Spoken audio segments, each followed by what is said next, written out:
come to join. And yeah, but here he is. Can you hear me there, Graham? I can, mate. I can. I'm just changing my volumes on my Mac, so that's all good there. You hear me loud and clear, mate?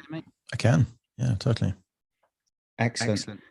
So yeah, like I was just saying a minute ago, tonight we're going to be talking all about does a social media presence really matter to be a hypnotherapist? Now, obviously, this goes down many a rat hole. Clearly, having some form of a presence is very important in any job, because if you haven't got a presence, you're not necessarily going to be seen. So you need to have some form of a presence. Yes. Social media, the question's out there, isn't it? But just before we start talking about that, Adam, how's your week been? Have you had any big wins or anything like that? Yeah. I mean, I've had a lot of. I mean, it's interesting you say the word big win, because I did some competitions on various glossy magazines, the online version. So actually, in the last week, I've been giving away the prizes. And what's been fascinating is that there's been about 40 to 50,000 entrants for each of these competitions. So on a magazine called Red, Men's Health Magazine, Women's Health Magazine, just gave a free session to a winner of Prima magazine as well. So I find this really useful. I know we're talking about social media presence, but this is like a digital presence on quite credible sites.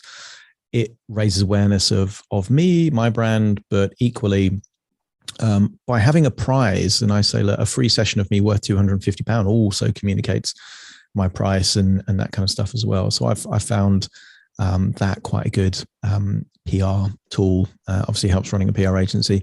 So yeah, I've been giving lots of prizes and that kind of stuff, and looking forward to speaking at the event you're organising, Graham. It was good to see the artwork of that in a few weeks' time. So yeah, all very exciting.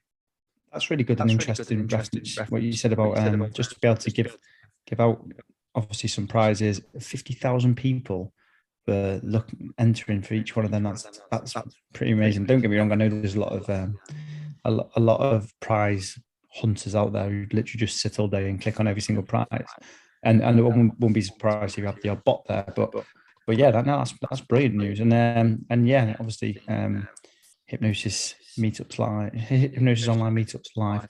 Yeah, it's going to be an absolute pleasure to have you there. So social media presence, does it really matter? I remember when I first started up, it was all about you have to be on here, you have to be on there, you have to try and do everything. And as the time's gone on, and you know, did it help? Possibly. But as time's gone on, it becomes much more of a chore. And the biggest thing about this chore is that when you're trying to maintain it, it's really difficult, because the one thing you don't want to be doing is spending all your time wasting it trying to build up said social media presence. And then, you know, clearly you need to be seen. But how often are you actually seen through social media? Because I'm sure we can all relate. Let's just go for the big obvious one of Facebook. We can all relate to how many different pages, groups, and everything we are now members of. It's inevitable that all these thousands of different groups that we're all going to be a member of. But how often do we actually see all the content from said groups? And when it comes to that, algorithms and all these technical mumbo jumbo which builds it all up really can inhibit you, because you put so much time and presence into said social media that then all of a sudden you're being pulled away by the fact that you're either having to pay to get it all the way up there. You either have to be constant, always in all the chat rooms to be able to do it, which then could be a little bit negative towards your business, because people could say, well, if he's in here all the time commenting, how on earth is it that he actually has his own job, his own presence? And yeah, it becomes quite awkward like that. The other thing as well is, you know, I'm quite tech savvy. What about the people who have just started being hypnotherapists and aren't tech savvy? You know, they're downloading these apps to try and get it, just because someone's tried to say social media is your friend. You have to stick it on, a phone up. You need to record 7 videos a week. You need to be on TikTok. You need to dance around and everything. Adam, what's your thought? Yeah, I mean, does it really matter in the big scheme of things? I don't think it does. I think it's one of those things that for a hypnotherapist that wants to earn an income from hypnotherapy, they have to have some reliable or at least consistent way of having clients have the ability to find them. Does it need to be social media? Totally not. It could be word of mouth. It could be, it could literally be being in directories. It could be the old Yellow Pages style thing. It doesn't really matter. But they do need to have some way for clients to find them, because are you really a hypnotherapist if you never work with clients? I don't think so. You have to actually be working with clients. You actually have to, be on the front line doing it. Otherwise you might have hypnotherapy qualifications, but I think you're only really a hypnotherapist if you're actually working with clients on a fairly regular basis. So does social media presence really matter in the big scheme of things? No, I don't think it does. Can it be helpful? I definitely think it can be helpful. And I know a few hypnotherapists that will be really good on a particular platform. And, it might be they're great on LinkedIn, or it might be they're great on TikTok or Instagram or whatever it might be. Some of the big, let's say, American hypnotherapists, very popular on Instagram, and they have big followings and things like that. I also think if you're in the business of being a trainer, then it's probably helpful. Some of the strategy is that you have a training, let's say, academy, but equally you've got regular social media, posts. You might have a group that you're an administrator on. So I think there are certain strategic things that are useful if you're in the area of training, or if you're, having certain models.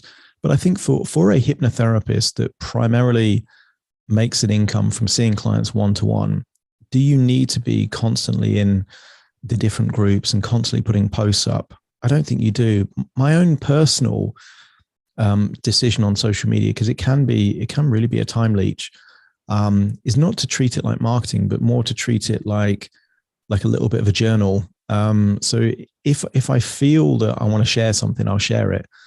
But this whole Gary V approach of, right, you've got to do, 3 to 5 interactions per day, and you've got to do I forget what it was, the jab, jab, hook kind of, it immediately for me shifts the energy, and I feel, that feels like hard work. Whereas if I feel inclined to share something, I'll share something. If I don't, I don't. I also think you don't have to, even if you do want to do it, I think it probably makes sense to find 1 or 2 social media that you understand and you're quite familiar with. I'm not on Twitter. I have a Twitter account purely to, it's beneficial sometimes, the world of crypto, just to kind of get certain free things by sharing. They kind of incentivize it. But I don't use Twitter. I only started using Instagram about a year ago. And that was only because it was very efficient, because if I did an Instagram post or a Facebook post, it kind of shared it on the other platform. So I think you've got to be discerning. I think overall, that would be my key take on it, is you don't have to be on every platform. You don't have to turn it into a full-time job. If you want to be on there, but do it in a way that serves you, rather than feeling like you're playing some kind of game which is exhausting. I've probably just, this is kind of therapy for me and on my own, kind of approach to social media. But for me, do you have to be on there? Totally not. No, I think it's not a bad thing if people aren't. Yeah, and that's us, everyone. We'll see you again next week. Yeah, absolutely. So does it really matter? I truly believe the answer is no as well. Does it assist you? The answer is clearly yes, because a presence in anything is always going to build up a knowledge of something, of whatever. And actually with Adam here talking, you don't always have to have a presence in therapy to make something. It's just got to be something that grabs people's attention. And something that grabbed my attention of Adam this week, if anyone hasn't seen it, it's Adam trying to ride a one-way around his back garden. It looked like a blind person trying to balance on it. But that then pulls it. And if someone hasn't looked at your content for a while, then obviously that's going to bring it in and make something quite funny. So when it comes to presence, if you are going to have any form of presence, do you have to be sat there all the time going, I'm a hypnotherapist, this is what I do, I change everyone's life, and I do. No, absolutely not. I think presence, when it comes to it, is about being real, about displaying yourself, about keeping your morals. Definitely, you shouldn't be trying to push into it. Just seeing we've got a couple of questions actually. I'm trying to look at that. And yeah, and with that as well, you just need to be able to maintain your natural business approach of what it is you want to do. But at the same time, you've got to just keep everything real, because if you're trying to fulfill everything everyone says, if everyone tries to say you must go live 7 times a day, you must be able to do this, people don't like going live.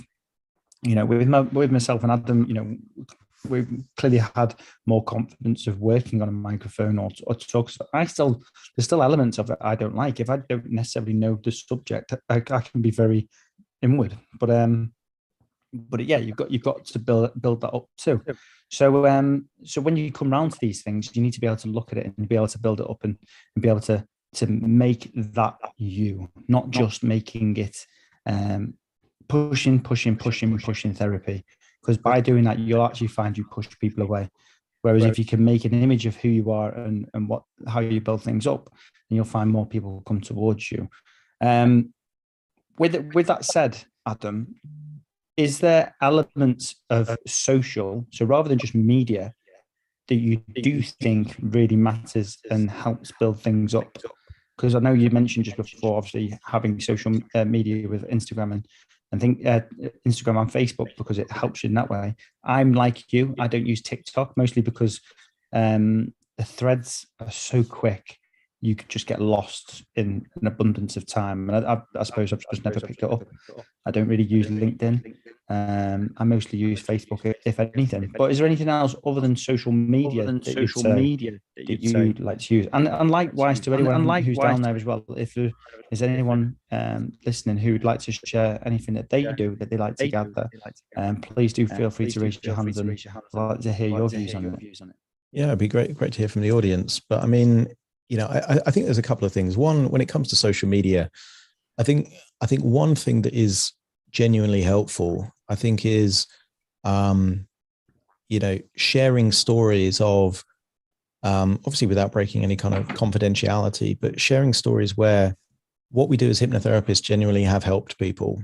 And I think we are still in a profession, if we can call it a profession, or an industry, where there is a lot of, let's say, kind of myths, misconceptions, doubt, cynicism, things like that. So if we can share stories of things that have really impacted people, that's got to be useful, not just for ourselves, but for the wider community of hypnotherapists. I also think doing things that are helpful, or offering advice and support. I know there's a lot of hypnotherapists that do take the time to answer questions for, let's say, newer hypnotherapists. I think that's really useful on social media, because at some level, we were all a beginner hypnotherapist to begin with, and therefore having mentors or having feedback or advice, or what might feel like a silly question, or how do I prepare for this, or how do I deal with this particular case? Not everyone has the ability to, have a one-to-one mentor. So these kind of Facebook groups can be really useful for that kind of stuff. Where you're right, where it doesn't work is where you just say, I help people quit smoking and here's my prices, because then your social media feed looks self-serving. It looks like adverts. People tune off very, very quickly. So I don't think that's that helpful. Do you need, are there alternatives to have a presence? Yeah, totally. I mean, in the early days, a lot of my presence came from not social media, but mainstream media. So I was in a lot of magazines and newspapers and that kind of thing. That can help. But what I did like doing, if I was in, a fairly credible newspaper or magazine, just get a little screen grab and then share that on social media, because then you get the benefit of being, in, let's say, on TV or in a newspaper, and then your own, kind of community or your own kind of, friends and family, they can then see. And there was a really interesting thing that happened with me. I was a hypnotherapist for about 2 years, I think. And then I was featured on, within like a week, I was in the Times, Sky News, and I think the BBC. And I put them all on social media. And then at that point, there was some like extended family members, like aunties, uncles, that type of stuff. They knew I was a hypnotherapist, but it was only when I was featured in like credible media of being a hypnotherapist, then suddenly they were like, oh, can you help me with this thing here? So I do think there's a lot of credibility that comes from that kind of stuff. So does it have to be social media? No, but that social media can echo other forms of presence. My preferred platform, I would say, is podcast first, followed by YouTube, then probably social media, and probably SEO mixed, thrown in there in the mix as well. So I think we've got many different tools, and the great thing is that there's more than enough clients to go around. We don't have to be squabbling on Facebook for the clients. There's plenty of clients, but let's kind of find whatever strategy and kind of media platform works with what we like and what we enjoy. It doesn't have to be the same one. Like we know Stephen Daly, he loves TikTok. I don't. I hate TikTok. So fine, he can have TikTok, and I'll stick to my podcast. And the cake is big enough for everyone to get a slice, I think. Absolutely. And that comes down to confidence in different ways. I used to do quite a lot of Facebook lives and bits back in the day. Bob's raised his hand. And I used, me and Bev used to do them all the time. We found them really comfortable. But it also come down to prepping said lives and utilizing, because if we was doing them live together, we used to use Zoom via something called OBS, which used to go that way. And it'd take quite a lot of time to build that up. TikTok works great. And Steve's really hit the nugget really by simply just doing small little bits, which then help provide the information. And, I think he's got the full tone and presence as well. So that was one of the little things I was going to say. Rather than saying, does social media presence really matter? Does social proofing really matter? And we'll come on to that a little bit later. Bob, good evening. Thanks for raising your hand and coming up. I did have to mute you. I had a bit of feedback a minute ago, so please unmute yourself.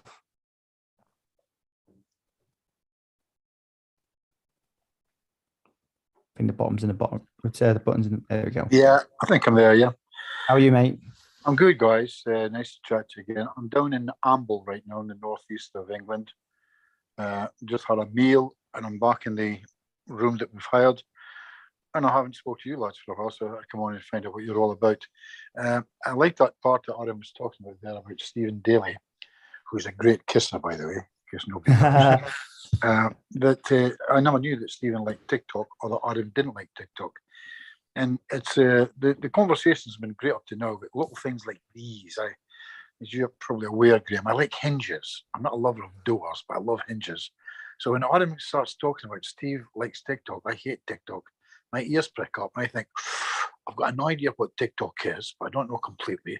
But I would love to sit down in a room with a couple of coffees with Adam and Steve. I've never met Adam. I've met Steve a couple of times, but I'd like to know exactly why Adam hates TikTok and exactly why Steve loves TikTok, to find out if I would take something from that, yeah? And there must be, I get quite excited with things like that, because guess what? There's an answer to that somewhere, is there? There's an absolute answer. And the answer will be, of course, and Adam would probably agree with us, that TikTok is good. Because if you look at everything, there's maybe something that's really great there that we are missing. In all fairness to Adam, it's probably something that he just doesn't like. He would quite happily admit that it's good, that it works, but he doesn't want to pay that price. It pisses him off. It's maybe not, it's a bit boring, or it's a bit this, or it's a bit that. Like lots of social media. I only do Facebook now. I came off of everything because it was doing my head in. And unlike you, Graham, I'm not a techie. If I was to do anything, I would probably do it all again with a partner who was a techie. But I don't need to do it personally. But it's another thing. But I'm mainly involved in therapy more than anything else now. But I love the idea of a new idea to find out about that idea, because I don't know anything about any of the things. So I listen to you guys. I'd love to know why Adam really doesn't like TikTok, and why it's loved by Mr. Daly. That would be exceptional. So the thing with Steve, I think so. Some of it, and I know Steve will admit it, is it as much as it helps him build up an audience, it also feeds a very small ego. So Steve very first went viral by shaking his bum walking down his garden path, and it hit something like 1.2 million people, and also built up everything else. And he realized at that point that if he had had a small bit of advertisement for his business, then it would have got a greater reach. He then started to implement the same patches on his own business, and I think now he's near 40,000 people. He gets a really great support network. He helps a lot of people through it. And that's what he enjoys about it. He gets to have a bit of fun, a bit of seriousness, and also help people. Whereas Adam, what is it for you? It's because I haven't taken the time to understand it, So, I guess why do I mean, hate might be a strong word. Why do I not like TikTok? It's because it feels like it would be too much of a time investment that would take me away from other things that I feel like, and I was late into the podcast world, but there was a former employee of mine that really loved podcasts. And he said, look, it's not hard. Like, here's how you launch a podcast. And again, I would say up to that point, oh, nobody listens to podcasts. They're boring and all that kind of stuff. But when I took the time to learn about podcasts, I felt that really did align with, what I liked and the fact that I didn't need much preparation. Whereas TikTok, when Stephen was so enthusiastic about it, I opened a TikTok account, and then I just found myself getting lost in all these little 10-second TikTok videos. And the good ones looked like they needed a bit of editing and audio and music and jumping. And I just thought, I could learn this, but why don't I just kind of focus on the things that I feel are already working for me? Laziness is the honest answer, Bob. I can't be asked to learn TikTok right now. I think that's why. So me saying I don't like it is just a diffusion of responsibility. I'm lazy to learn it, I think, is the true answer. I think that's a very honest answer. Thanks. That's being so candid. The problem with me is I'm getting like that now with even Facebook, the only one I've got left. Yeah. I don't know why Facebook, I don't know how Facebook even works, but you know what I'm saying, that you suddenly get a thing through saying, Jimmy McFadden just said so-and-so, and you click it. Now you're involved in a discussion if you care to comment on that. And Jimmy McFadden said something like, lose. What is it with the word lose? What do you think, guys? And you read that there's already 140 comments, mostly, I don't have a nice way of saying this, really, really bad. Like, everybody's collectively lost in this. And it's got literally no importance, other than the fact that the guy who's opened up the discussion is trying to change the word lose. I mean, it's in the dictionary. It is a real word. He's saying it's not.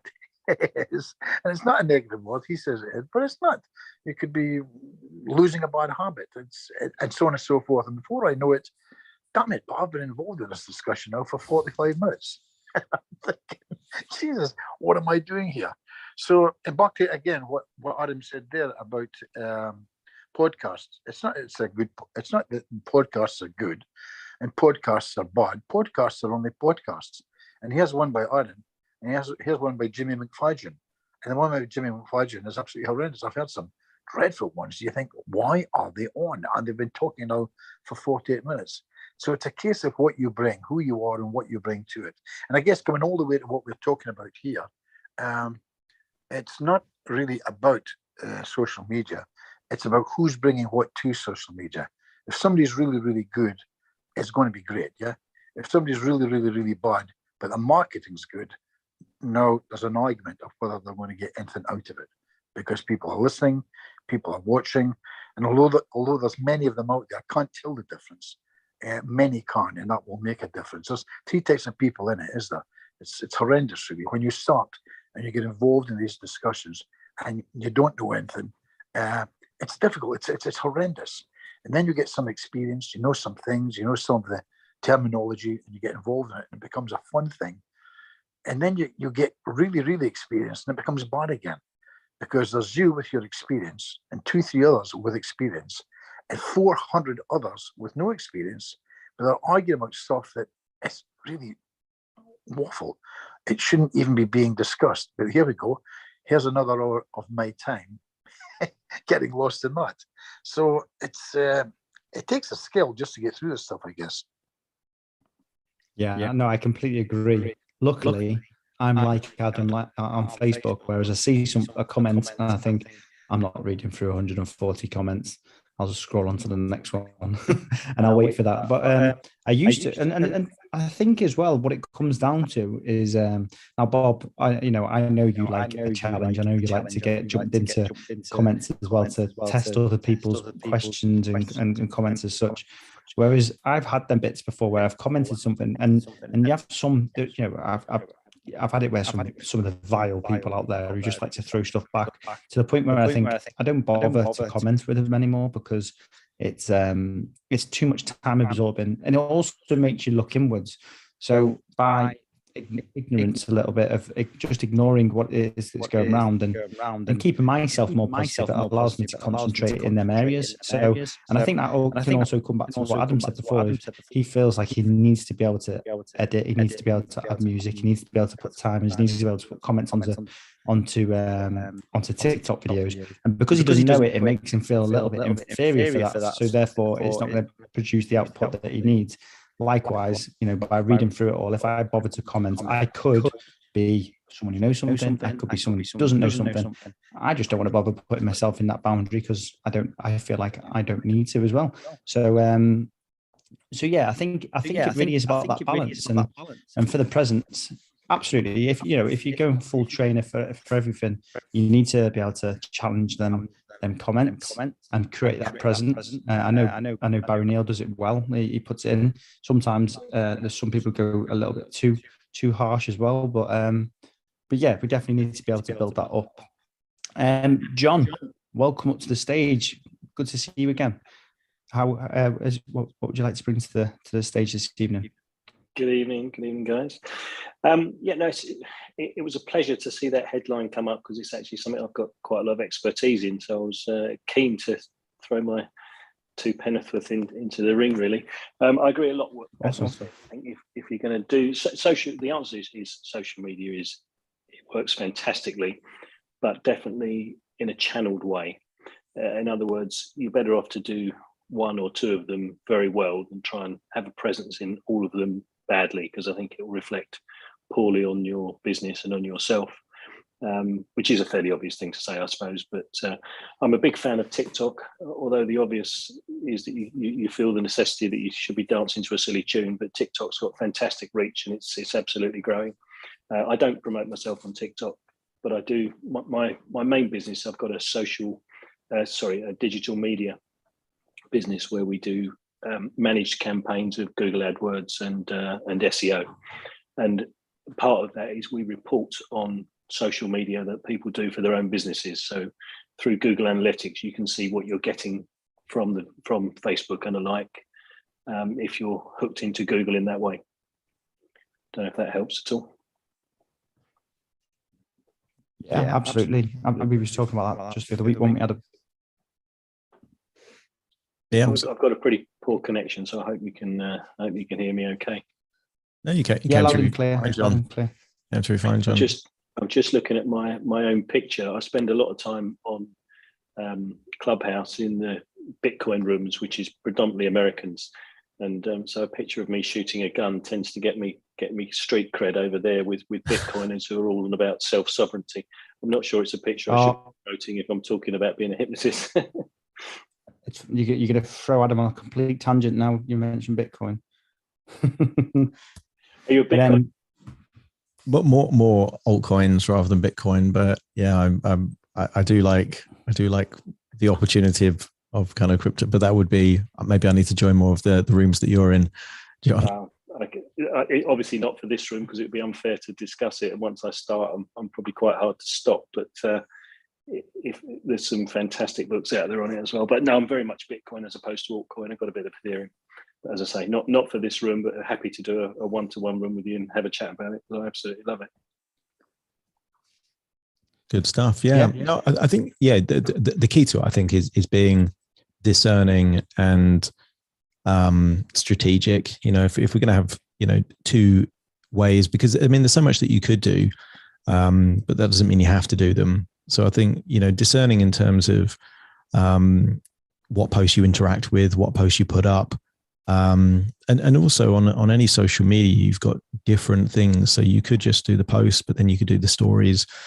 On Instagram, I'll be honest, I've never used a reel, but the reels are becoming more popular on Facebook and Instagram. So I think it does reward those people that, are, kind of early adopters, and I'm sure, if I would have started my podcast 3 or 4 years earlier, it would be much bigger now. Same thing with YouTube. I think there is a first mover advantage in terms of these new social media. Like when they come out, if you can get in there and find your niche, you can build very big audiences. And I think people in the hypnotherapy world would probably agree that someone like Paul McKenna, that became famous in the 1990s, probably isn't the best hypnotherapist, in the industry, but he became very, very famous and very wealthy.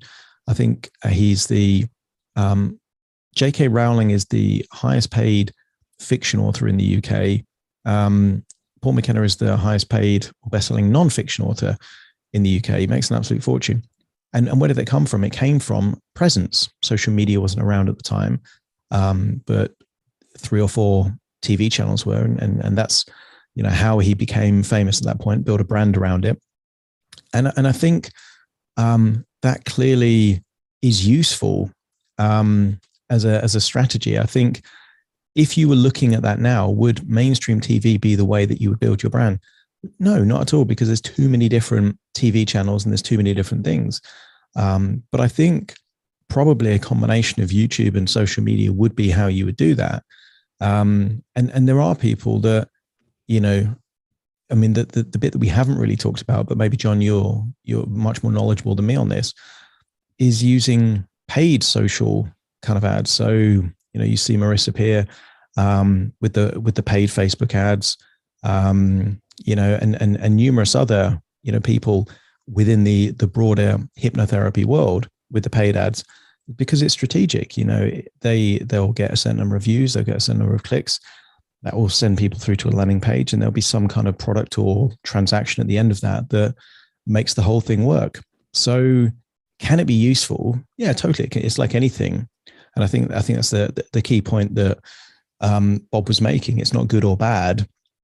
It's whether it's useful. It's like belief systems. It's like, are they useful for the individual? Social media can be really useful if you use it in the right way. And that depends on what your objectives are and if you've got the right strategy to achieve it. So, I mean, I'm sure we could all have a hell of a lot more clients if we use social media very effectively. But then there is that trade-off. There's how much you need to learn or how much you need to invest. If you do it organically, you don't have to pay money, but it's very time consuming and you've got to have a lot of knowledge to build that audience. If you do it in a paid way, you can get a massive audience, but then you're paying for the privilege, and it's that pay to play model. So many different options there. And I think it's just finding what works for the individual. Some people want to build massive brands. Other people they want to share their story as they're going along, and both are right for the individuals that are on that path, because it's a reflection of their path. And I think sometimes you can look at people with like millions of views and that kind of thing and think, oh, I need to be doing what they're doing. No, you don't. If you've got a different goal, different game plan, you don't need to be doing what anyone else is doing. Just follow your own path, really.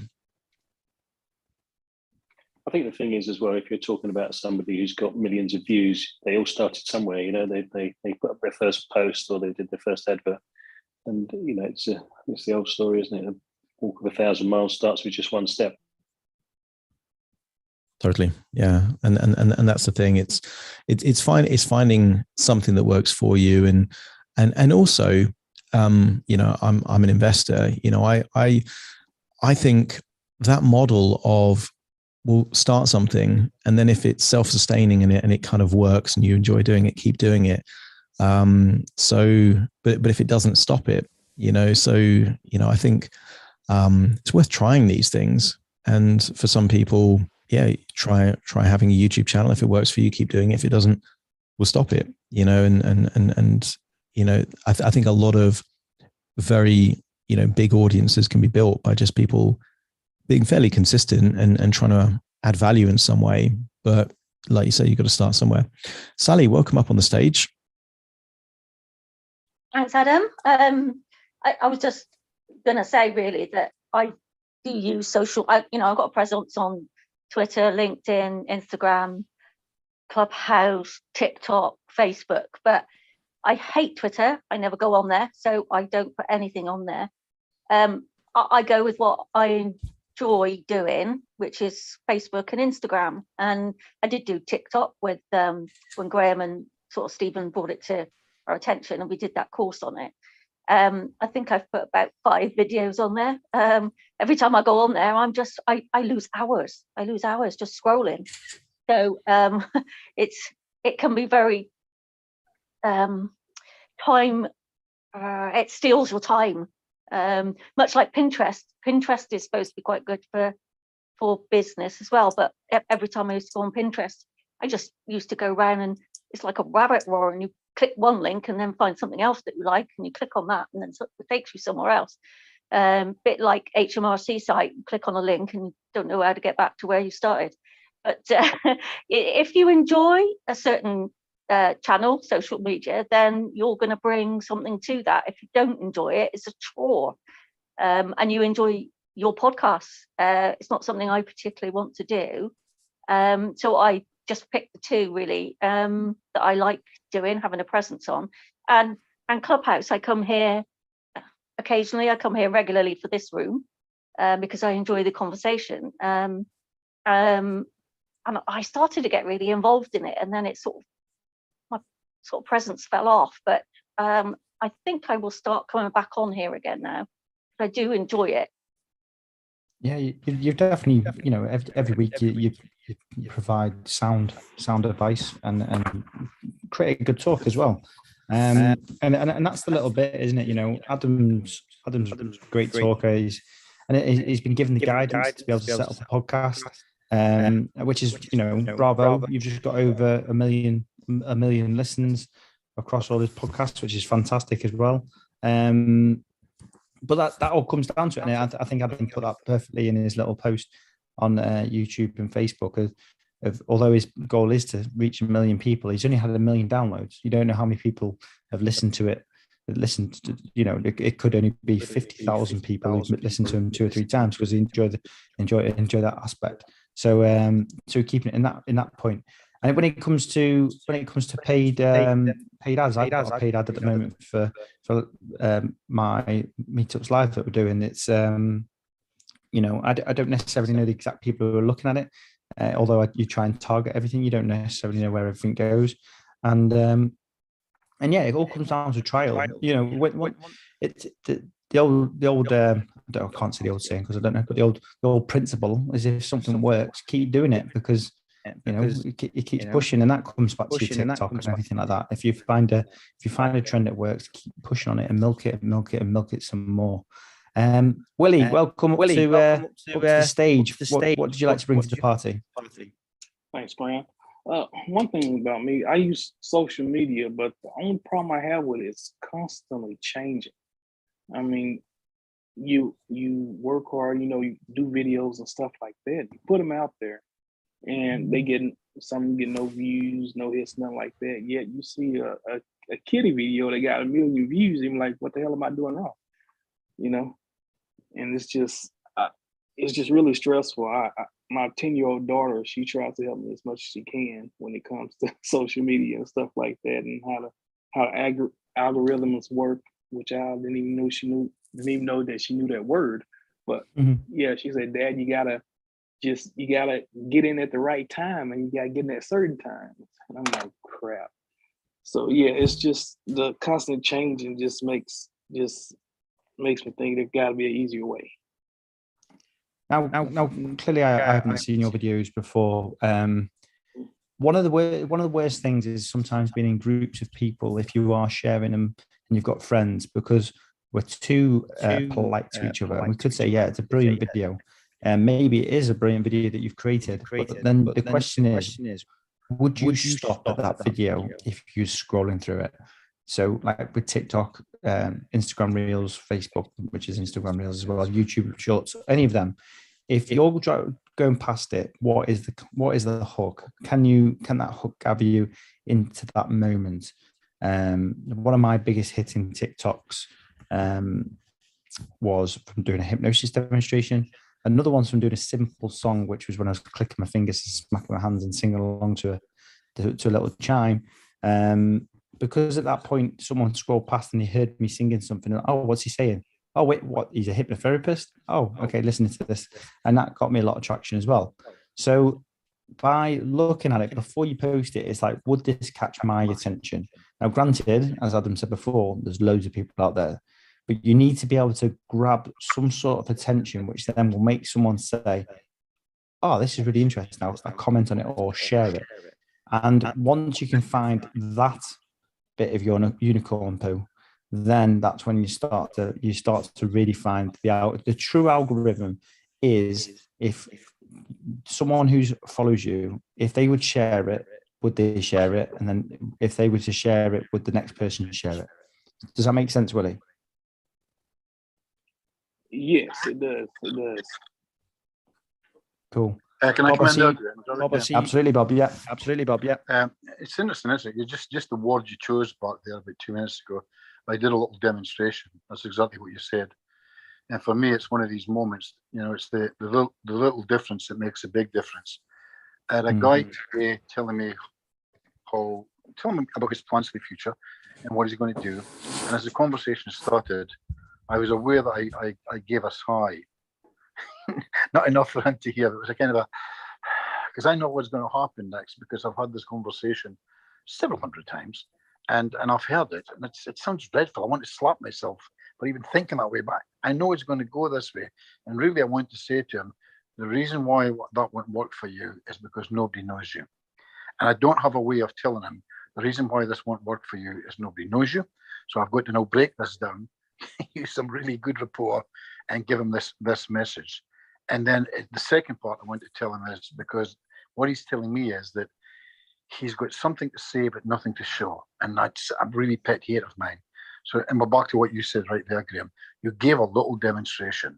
It's just so powerful. If you can go online and say, let me show you what I mean, and do something, it's just marvelous.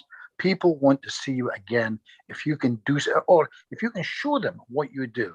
A little demonstration of what you do, and then they do it, and then it works.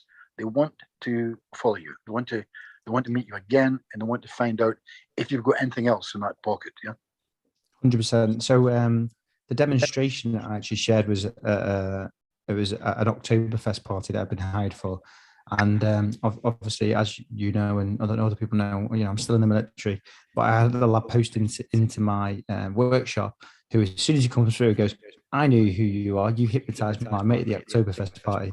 And it's them little things which carries on. And obviously this goes back to your talk that you did for us a couple of weeks ago, which was fantastic. But it was that point that you said, you would, and I know it comes back from the magic and everything, you was never scared. If someone said, show me, okay. Because the principle of just saying okay and doing it, you know, and back to your famous saying, SW, whether it does go great or whether it doesn't, at least you've attempted something which, should it go great, Jesus Christ, again, back to Willie, that is your unicorn shit that's going to absolutely explode you, because people go, oh my God, he's done it. And how did he do it? I want to learn more about that. I want to see more about that and all the rest of it. And 100% with you there, that it's going to make that even more stronger and anchor it in many different ways. Yeah, it's a funny thing, Graham. I tell everybody this, and I always have. The worst demonstration I ever made online. It wasn't online. It was being filmed. I never knew it was being filmed, but somebody put it out there. It was in Felix Economax's office, and it was me doing the Swan for a guy called Philippe Miras, and it's absolutely shit. It's on YouTube, and I've never sat through the whole thing. It's just dreadful. It's long. It's boring, but for anybody watching that, they know it's real. It's not an enactment. It's not too good, if that makes sense. You can see he's kind of struggling, but he's getting there. Oh my God, wait a minute, I think this is real. And of course, when that came out, that went into a DVD, and it just exploded. It went around the world to 85 countries in a couple of months. And I didn't know what was going on, but it was a demonstration of something. And it wasn't that great, but it was a guy saying, listen, I can do this. Let me prove it to you. Let me show you. And it wasn't even great, but the thing just exploded with that. Back to the same thing again about show me, show me, show me. Yeah. Yeah, I completely agree with that element of social proof and back it up, because there's a lot of hypnotherapists that kind of talk, but they are a bit scared to actually kind of, show what they've done and that element. I also like that with social media, you've got the ability to have an element of control as to what you show and what you don't show.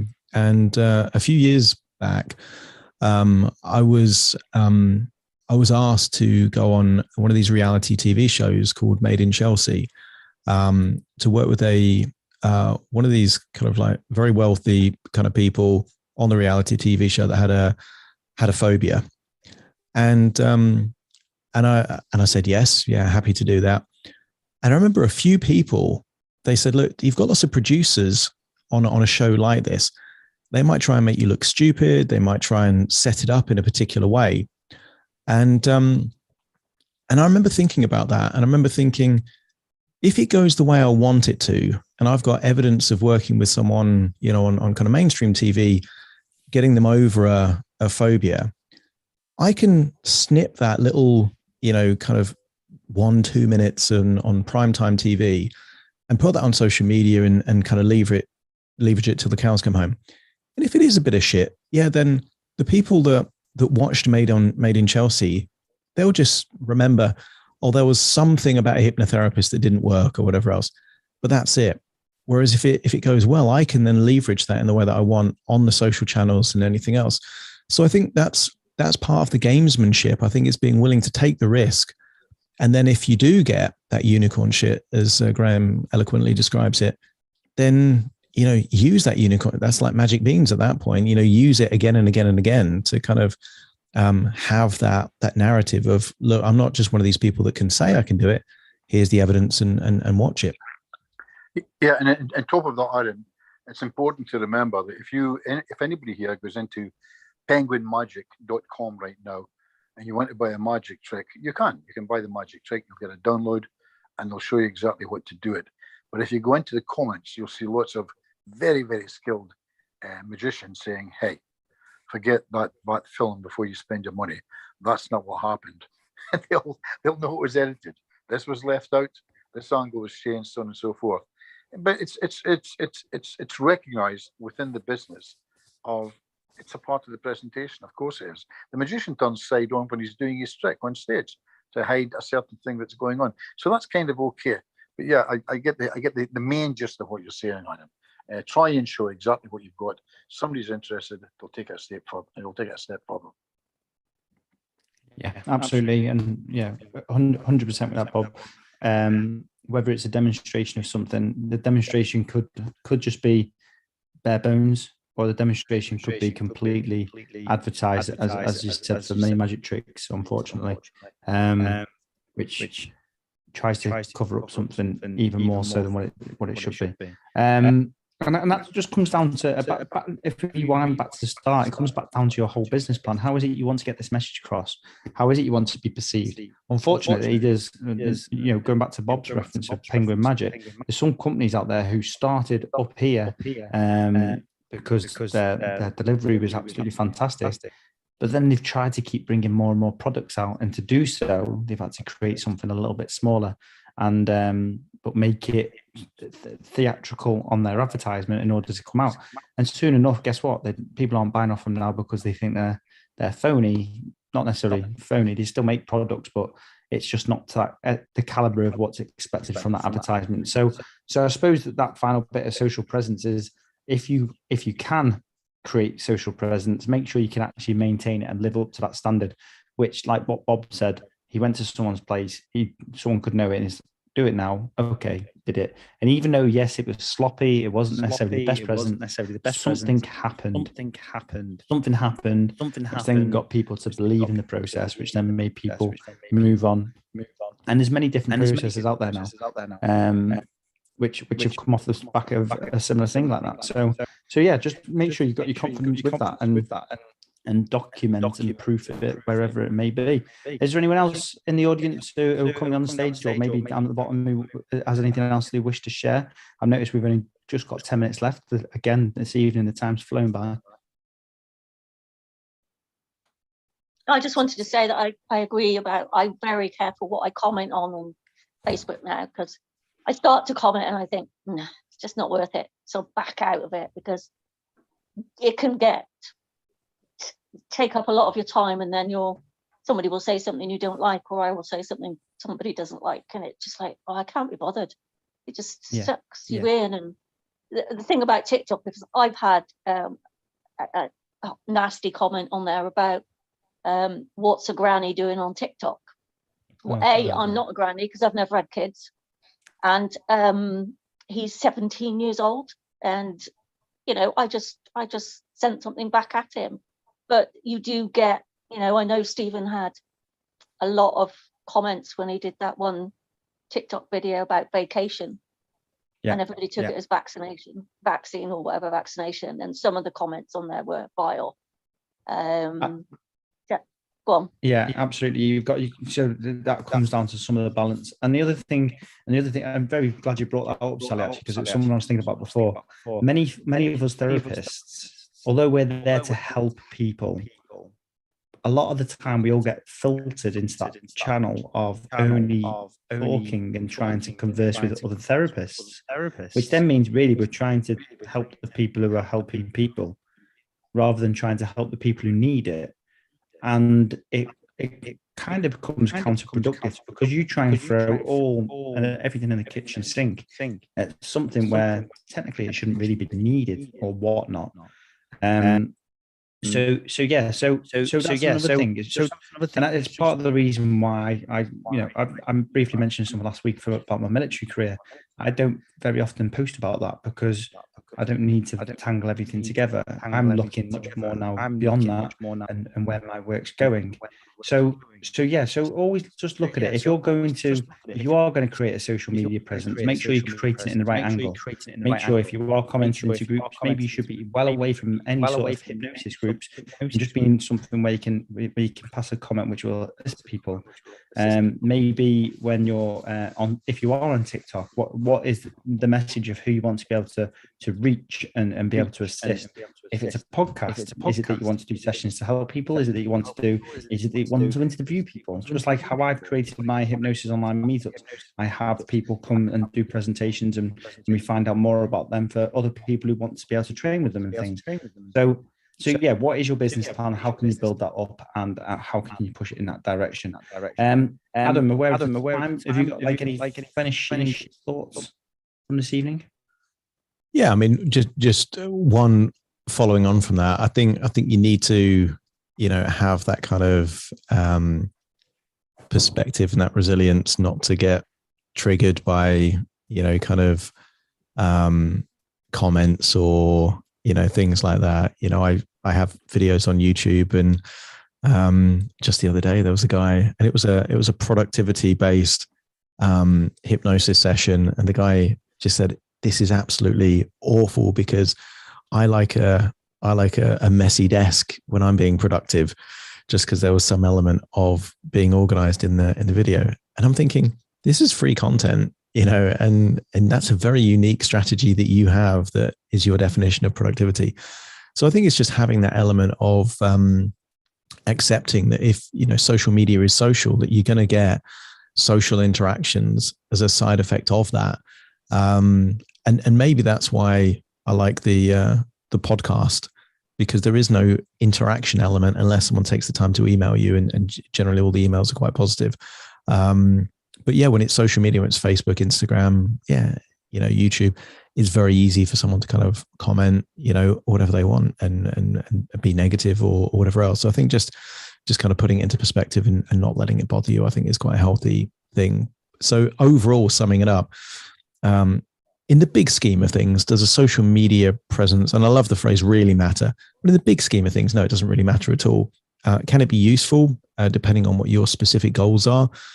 If it's to acquire clients or to demonstrate credibility or to show, give evidence of your competency, yeah, it can be. So I think just have it work for you rather than allow it to be that kind of time drain that can kind of suck your very life force away.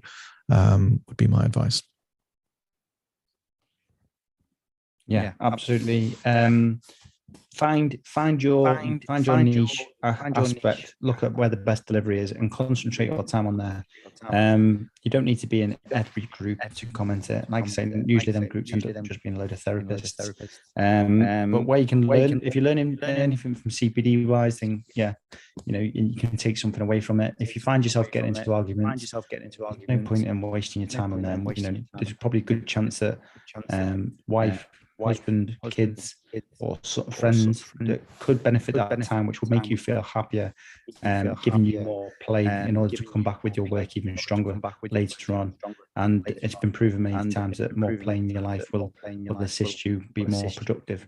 So yeah, absolutely. Social media presence, no, it doesn't really matter. Social proof does, not that it really matters, but it does assist you a hell of a lot more. And channeling your thoughts and factors into them areas, absolutely. Again, as always, this little that we have would not be the same without people coming up and speaking. So thank you very much for everyone who shared something for this evening. As we have mentioned, I have got a live gathering that's happening next month in Bedford. If anyone's interested, please look at hypnosisonlinemeetups.com, where we've got a Hypnosis Online Meetups live with Adam presenting, myself and 8 other presenters. So it'd be really good to start getting that live sort of interaction going. Other than that, everyone, yeah, really do hope you have another great week. I will be here. I've got a magic gig next week, but it's earlier on in the evening, so I'll be here next week. Adam, all good from you?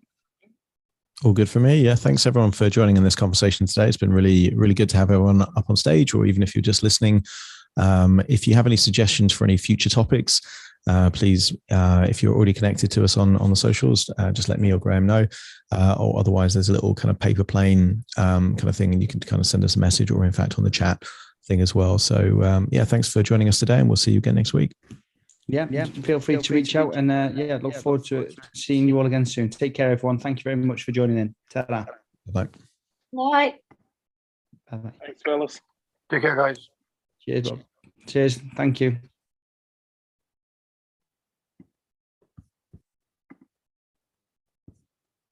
Boom, boom, boom.